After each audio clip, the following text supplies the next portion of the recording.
¿Qué tal? Bienvenidos una vez más al devocional con el pastor Gerson González, donde día a día nos acercamos a las Escrituras para conocer y experimentar el poder del Evangelio. Deseamos que seas grandemente bendecido mientras escuchamos la palabra de Dios, porque la palabra de Dios no está presa.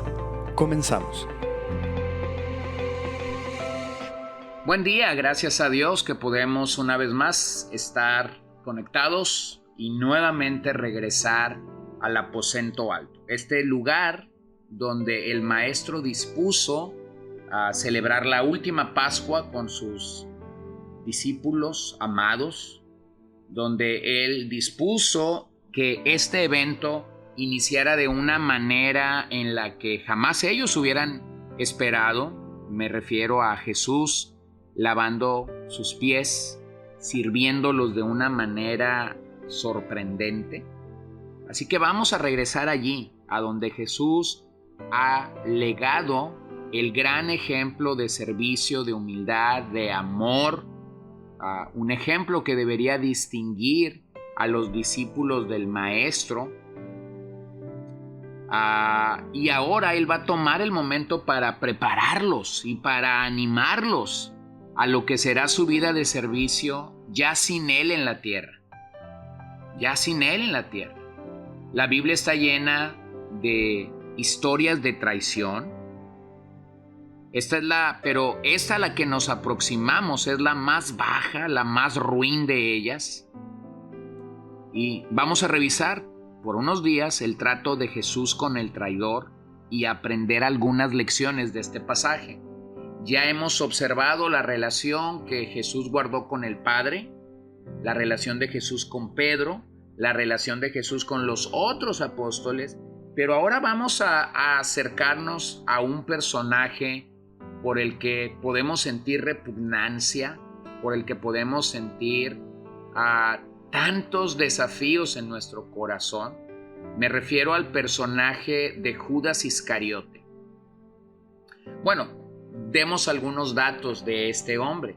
Su nombre en la Biblia, el nombre Judas, significa Jehová guía. Aunque en este sentido fue tan contradictorio en su propia experiencia, porque realmente vemos que en los últimos días su vida fue realmente guiada por Satanás. Judas provenía del sur de la región de Judea. Él fue el tesorero del grupo. Este dato es importante porque habla de la confianza que habían puesto en él, la confianza de Jesús y de los discípulos para depositar en él la economía del grupo. También se le conoce a Judas como el hijo de perdición. Por lo que leemos en las Escrituras, era un hombre ambicioso. Bueno, nosotros que conocemos los evangelios, sabemos que él fue el personaje que traicionó a Jesús. Todos los evangelistas, Mateo, Marcos, Lucas y Juan, hablan de él y lo describen como el traidor. Y finalmente vemos que se suicidó en vez de buscar el perdón de Dios. Bueno, yo sé que hay una lucha a nivel teológico entre si Judas fue salvo o no fue salvo antes de cometer esta alta traición al Maestro. Pero yo creo que la Biblia nos da claridad para reconocer que Judas jamás experimentó la verdadera salvación. Judas es el hombre, y yo quisiera llevarte a la reflexión durante estos días. Judas es el hombre que está en el lugar adecuado, pero la obra de Dios no se lleva de manera adecuada en su vida. Judas ejemplifica a estas personas que vienen a la iglesia todos los domingos, pero que nunca han sido salvos. Ejemplifica a estas personas que van y compran una Biblia, pero jamás la leen, y por esa razón, cuando la Biblia los debería llamar a salvación, ellos no responden. Cuando las exhortaciones desde el púlpito vienen a su vida, ellos no responden. Entonces yo creo que al pensar en Judas, más que juzgarlo en estos episodios severamente, porque la historia ya se ha encargado de eso, ya se ha encargado de juzgarlo y de decir que eternamente será castigado. Sí, coincido con todo eso, pero ¿qué más me puede dejar la historia o la vida de Judas? Lo que me puede dejar es pensar en la reflexión de si acaso yo no estoy viviendo autoengañado. Entonces yo quisiera llamar tu atención y mi atención en estos capítulos, en estos episodios, a examinar nuestro corazón. El relato va desde el verso 13, versículo 18, hasta el verso 30. Permítame reconocer los 4 momentos que hay en este trayecto. Hay que reconocer que en el verso 17 Jesús habló de los apóstoles siendo bendecidos al obedecer, para lograr un gran contraste. Judas no fue obediente. Entonces lo que realmente vemos es que Judas vivió bajo la maldición de la desobediencia. Y claramente podemos reconocer en el verso 18 cómo las escrituras se cumplieron en Judas. Después del verso 19 al 21, cómo Jesús anuncia su propia traición.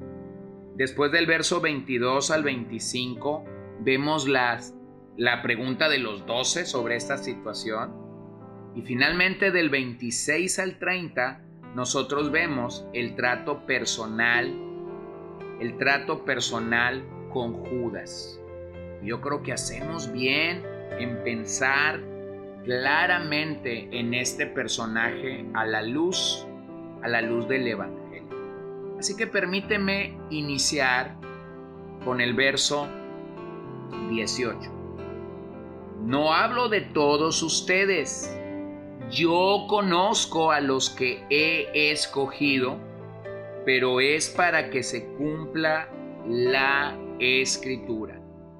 Bueno, claramente vemos que Juan está hablando de Jesús y en esta expresión, yo conozco a los que he escogido, no hay lugar a dudas. Ante la pregunta que muchas veces personas hacen, ¿sabía Jesús quién lo había de traicionar? La respuesta es un sí rotundo. Si eso no fuera así, estaríamos atentando contra el atributo de la deidad de la omnisciencia. En otras palabras, Dios sabía quién lo iba a traicionar.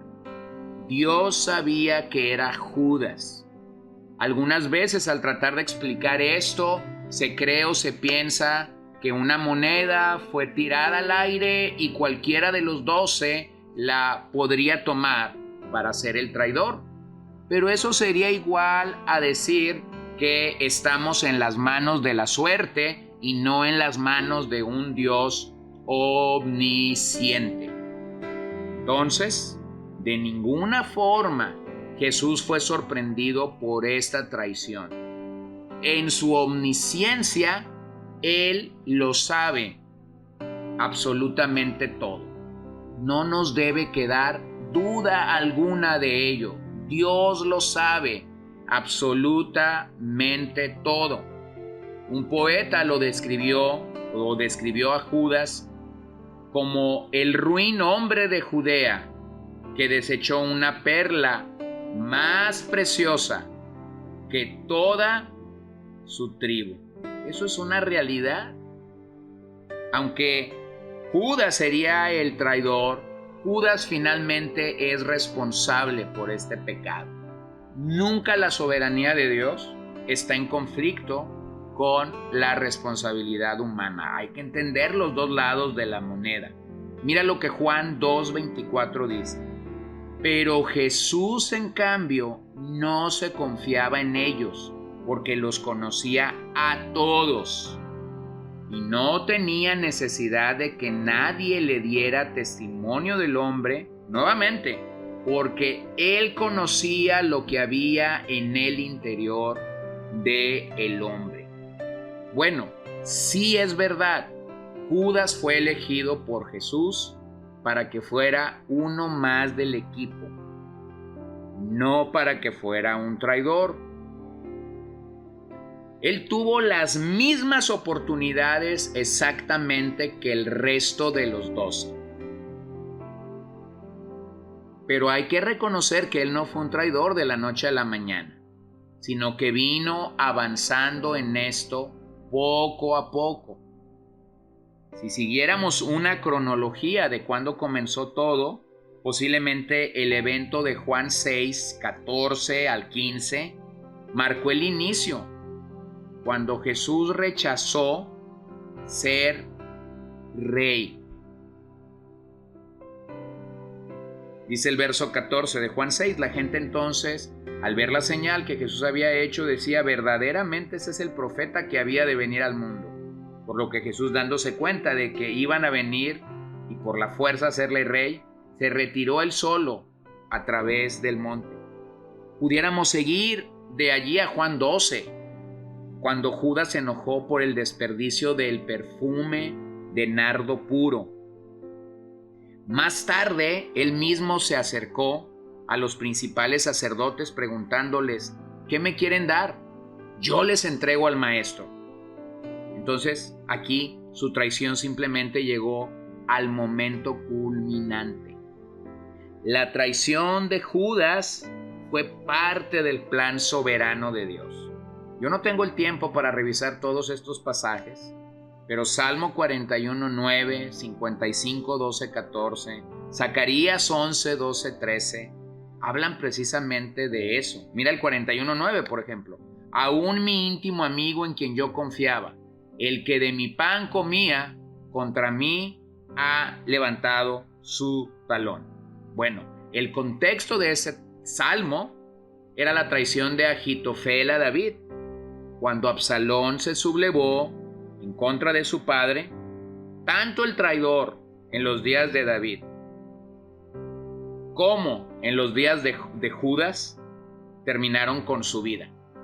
Eso es interesante, porque la traición provocó ese sentimiento de culpabilidad y no de arrepentimiento. Lo que observamos entonces es que Judas cumplió esta duplicidad con Ahitofel, por lo que Jesús fue enfático acerca de la soberanía de Dios, incluso sobre la maldad de los seres humanos. Aunque Jesús sabía que Judas lo traicionaría, esto no significa que Judas fue un muñeco de la voluntad de Dios. Fue Judas el que tomó la decisión. Dios sabía cuál sería su elección y entonces lo confirmó. ¿Por qué? Porque Dios lo sabe todo. No hay nada al destino. No hay nada en el aire. Sin embargo, Judas será responsable delante del Señor por haber tomado esta decisión y cumplir simplemente la palabra de Dios.